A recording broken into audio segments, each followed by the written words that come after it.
Di era revolusi industri 4.0, sektor industri di bidang konstruksi merupakan salah satu industri terbesar. Oleh karenanya, peluang usaha di bidang industri konstruksi merupakan salah satu peluang yang sangat menjanjikan. Bagaimana tidak? Contohnya proyek kereta cepat Jakarta-Bandung yang dimenangkan oleh 3 kontraktor sekaligus, yakni PT Wijaya Karya, Chinese Railway Group Limited, dan Sino-Hydro Corporation Limited dengan nilai kontrak sebesar 6 miliar US dollar atau sekitar 88,4 triliun rupiah. Sangat menyanyikan bukan? Sebelum Anda terjun ke dunia bisnis konstruksi, hal yang sangat mendasar yang harus Anda ketahui adalah apa itu tender.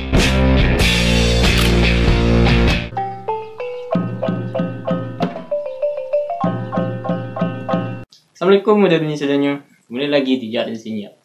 Dan pada video sebelumnya kita sudah membahas pihak mana saja dan apa tugasnya dalam suatu proyek konstruksi. Dan di akhir video saya mengatakan kalau pada video selanjutnya atau video sekarang kita akan membahas sedikit tentang apa itu tender dan bagaimana prosedur dari tender itu.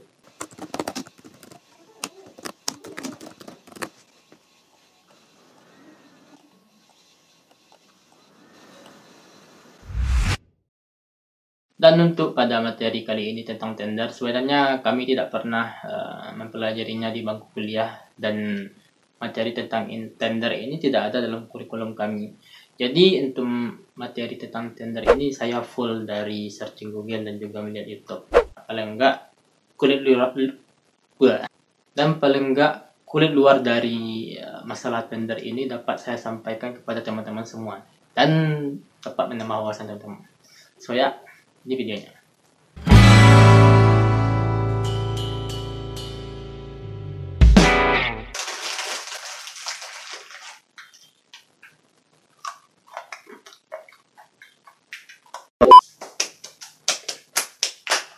Apa itu tender?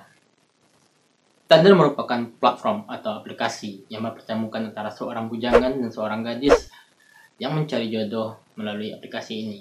Apabila kita suka tinggal swipe ke kanan atau kita tidak suka swipe ke kiri. Dan apabila sama suka, kalian bisa chat dan bisa jadi jodoh. Bukan, itu bukan tender, tapi Tinder. Tender merupakan suatu platform atau bisa dikatakan sistem jual beli dalam suatu proyek konstruksi, baik itu skala makro, skala besar, ataupun skala mikro seperti desain interior. Dan sistem ini sama halnya seperti sistem lelang. Namun bedanya dengan sistem lelang ini apabila kalau lelang, pembeli akan menawar dengan harga tertinggi agar mendapatkan barang yang diinginkannya itu. Sedangkan tender ini, si penjual barang ini akan menawarkan harga terendah supaya bisa menjual barangnya kepada si pembeli. Itu bedanya tender dengan lelang.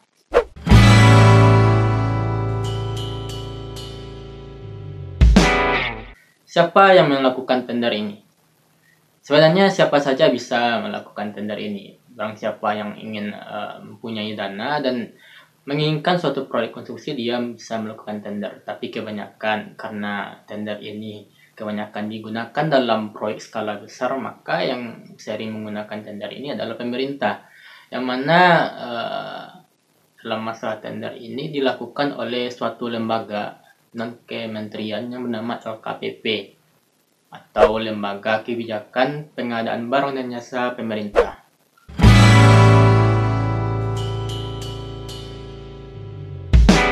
Syarat dan ketentuan mengikuti tender. Si penjual barang atau penyedia jasa konstruksi ini agar dapat mengikuti tender juga harus memenuhi syarat dan ketentuan tertentu.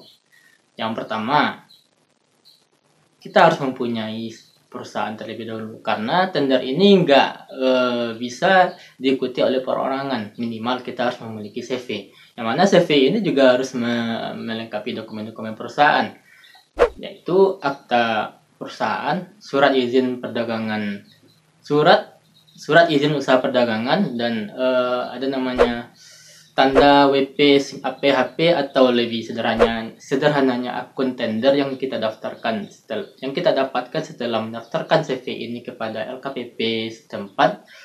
Dan terakhir ada namanya NPWP atau nomor pokok wajib pajak. Selain dari dokumen-dokumen perusahaan itu, ada juga syarat lainnya, yaitu adalah kita harus memiliki modal untuk menjalankan proyek ini. Karena biasanya dalam satu proyek konstruksi ini, dana dari si owner ini tidak langsung cair. Nah, biasanya bertahap dan seringkali dana itu cair telat. Oleh karena itu, si kontraktor atau penyedia jasa ini harus memiliki modal yang cukup untuk menjalankan proyek tersebut.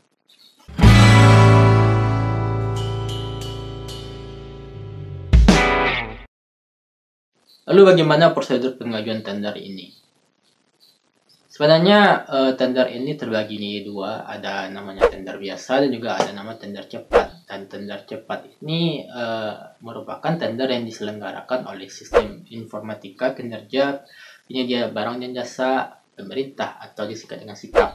Dan tender cepat ini dilakukan di aplikasi yang bernama SPSE dan versi terbaru sekarang adalah versi 4.4. Pertama kita bahas dulu prosedur dari tender biasa. Pertama, si perusahaan ini akan mendapatkan undangan untuk mengikuti tender. Dan biasanya perusahaan-perusahaan yang mendapat undangan untuk mengikuti tender ini adalah perusahaan yang sudah lama yang biasa mengikuti tender. Lalu bagaimana dengan perusahaan baru yang baru merintis, mungkin yang belum pernah mendapatkan tender? Perusahaan baru ini akan bisa mendapatkan undangan dari perusahaan lama ini. Perusahaan lama bisa memberi undangan kepada perusahaan baru. Dan setelah mendapat undangan, perusahaan-perusahaan yang mendapat undangan ini akan mengajukan proposal penawarannya kepada si pemilik proyek. Setelah mengajukan proposal penawaran, si pemilik proyek ini akan menseleksi bagaimana kualifikasinya, administrasi, dan teknisnya. Setelah semuanya diseleksi, setelah sesuai dengan kualifikasi, administrasi, dan teknis, maka perusahaan-perusahaan yang telah lolos tersebut akan diundang untuk melakukan presentasi penawarannya. Setelah dipresentasikan penawaran tersebut, akan diseleksi kembali. Dan setelah melalui proses yang cukup panjang, dan ditemukanlah siapa pemenang dari tender ini, maka si pemenang tender ini akan kembali mempresentasikan bagaimana penawarannya. Setelah selesai, barulah si pemenang tender ini akan mengajukan auction atau penawaran harga. Dan setelah menemukan titik terangnya, barulah antara si pemilik proyek dan si penerima tender atau pemenang tender ini melakukan kontrak kerja. Lalu bagaimana dengan tender cepat? Bedanya tender cepat dan tender biasa ini, kalau tender cepat ini tidak memerlukan seleksi administrasi, kualifikasi, dan juga teknis. Nah, dan prosesnya, yang pertama, si perusahaan ini akan menerima undangan terlebih dahulu untuk mengikuti tender, sama dengan tender biasa. Dan setelah itu, perusahaan-perusahaan yang mendapatkan undangan tersebut akan langsung mengajukan auction atau penawaran harga untuk proyek tersebut. Dan penawaran harga tersebut tidak boleh lebih tinggi daripada harga yang ditawarkan oleh si pemilik proyek. Karena apabila kita menawarkan harga lebih tinggi dari harga yang ditawarkan oleh si pemilik proyek, otomatis kita tidak akan memenangkan tender. Dan disitulah tak persaingannya. Setelah mendapatkan harga yang terendah dan kualitas terbaik, barulah diverifikasi dan setelah itu langsunglah terjadi hubungan kontrak kerja.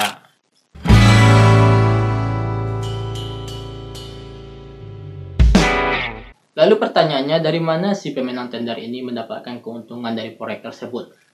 Apakah si pemilik proyek ini akan memberi hadiah kepada pemenang proyek atau pemenang tender tersebut? Ya, jawabannya tidak.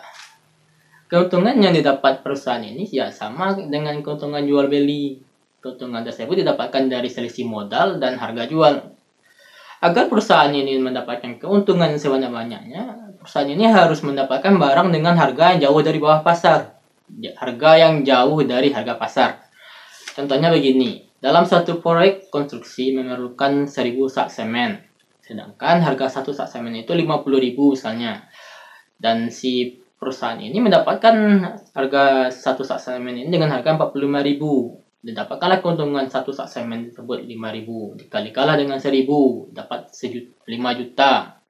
Nah, begitulah contohnya. Itu baru satu item pekerjaan, masih banyak item pekerjaan lainnya. Ya, itulah contoh keuntungan yang dapat oleh perusahaan.